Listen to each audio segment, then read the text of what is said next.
join us for CNTV. I'm Quin Tran. And I'm Nicole Schultz. Nicole is one of our guest hosts this summer. Thank you so much for being a part of the program, Nicole. Oh, thank you, and I'm so happy to be here. Let's share with you some of the top stories on CNTV. We take you to Kullihoma, Oklahoma for Chikasha Ittifama. Families came together for the Chickasaw reunion. Chickasaw families gathered in Kullihoma, Oklahoma for Chikasha Ittifama.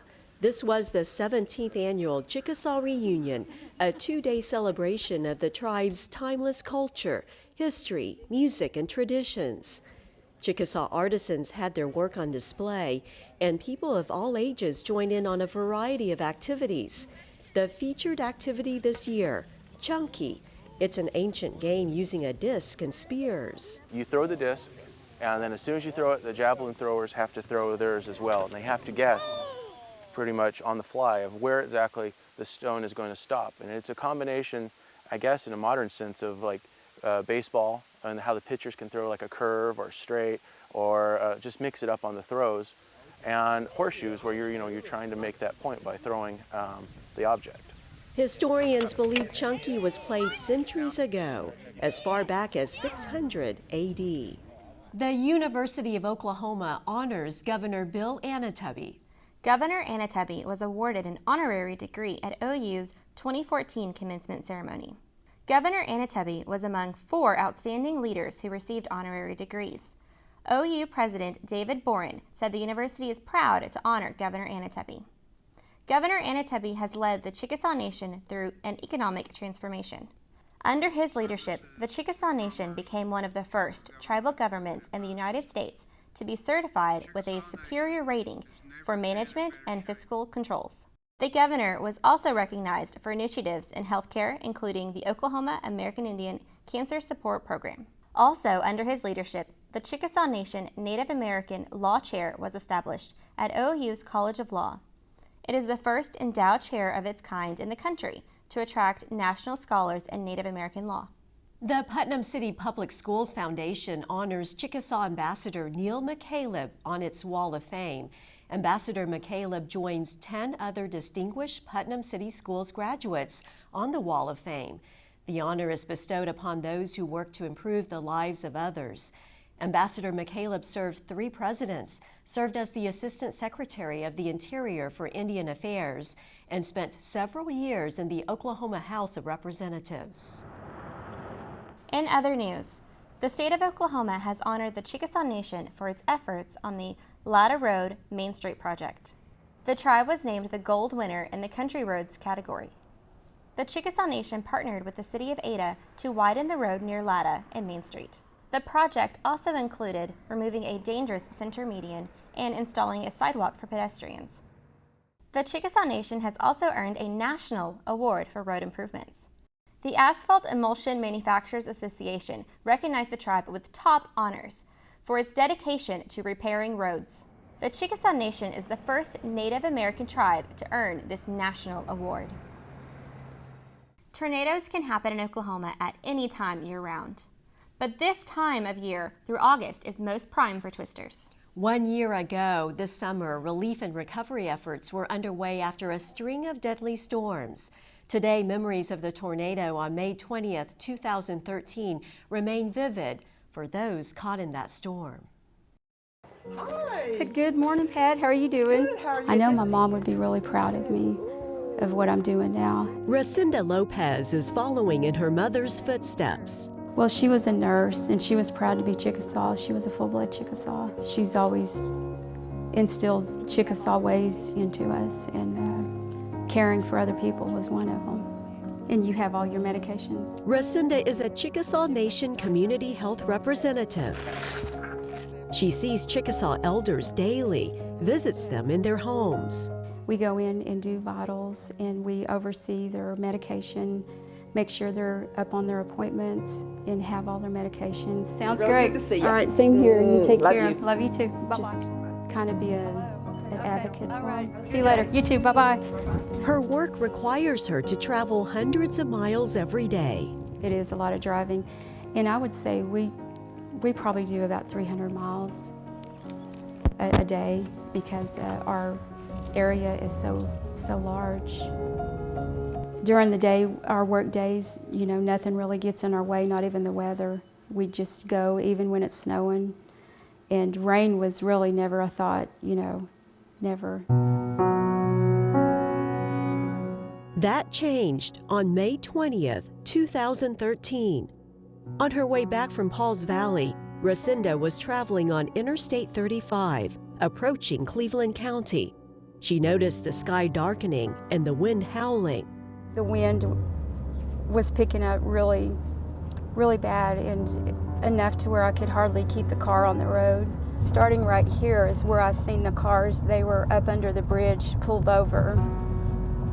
And then I was thinking, well, I will go ahead and go up to 4th Street up to the hospital. There was cars getting off and there was no one else on the interstate, so I thought, well, I better get off here because the hail really started coming down. By then, she was in the city of Moore, right in the path of severe weather. Resenda looked for shelter. Her third try, a department store. So I went to Kohl's. They had already had the door locked, but the manager was up in the front, and she let me in. And they were giving people pillows and telling them to go to the back and sit and until it went over that it was headed right our direction. We had a lot of ladies that were in there praying, and there was, you know, girls in there, younger girls in there talking about their kids that were there in the school. And then, you know, I think back today and think about how their children, if they were fine. But it was real emotional in there too, because there was some that were calm and there was some that were just hysterical. Resenda survived the tornado. She stepped outside, though, to chaos and destruction. Shaken, she used her phone to snap these photos. And as soon as I pulled out of there, there was a girl that was running that was at the light when I stopped at the light, and she was hysterical. She said her mother worked there at the hospital and asked me if I would give her a ride, and so I gave her a ride as close as I could to the hospital, which was just a few feet, and then we realized that it had been hit. I was floored when I did see that the hospital was gone. And then that's when the emotion ran over me, just thinking, what if I would have went there? She wanted desperately to help those in need, but felt trapped by the devastation. Where to even start, you know, and the first responders were already there. And with the hospital being gone, I was thinking, well, you know, where would I take them, you know, and how would I get them there? Because the trees were blocking the road too. There was a lot of trees in the middle of the streets, and the lines were down. A year later, this is her first time to drive through the area struck by the deadly tornado. Work is still underway to rebuild the hospital and more. Across the road, where a gas station once stood, is a small memorial to remember victims. The tornado claimed the lives of 25 people, including children at an elementary school. Resenda says her life was changed forever on that day, along with other Oklahomans. Well, I think about the people that were there and the homes that I seen and just the devastation. I just wonder how the people are doing, even the ones that was in Kohl's with me. I know they had children in the schools.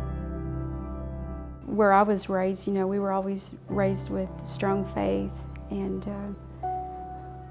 you know, put God first and He'll take care of us. And that's, you know, there was a lot of praying,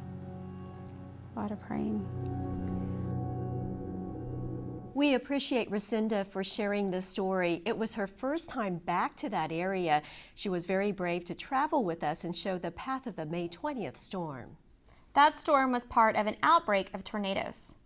The Chickasaw Nation's Geospatial Information Team spent many hours mapping out the path of destruction. And the school is right here, and then the Warren Theater, I-35, is right here, and it jumped across I-35 and kind of came across this way.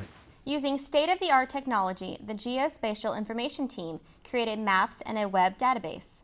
Satellite images taken before and after the tornadoes helped pinpoint property affected by the storms. The information assisted the tribe as well as other local, state, and federal agencies with relief efforts. Your response time is critical, and so Once you get that data, then you can start working, then you can get to the people quicker. I have a tremendous staff, and for these projects like this, it takes the whole entire staff, all the way from the analyst to the database administrator, and then even the web developer. And so it takes everybody. Tornado comes through, we need to know where the path was, we need to know how wide it was. Once we get that information in a GIS format, then we can overlay our information. For instance, the Moore tornado, we knew where the path was, how wide it was, so we knew what zip codes where that area was affected.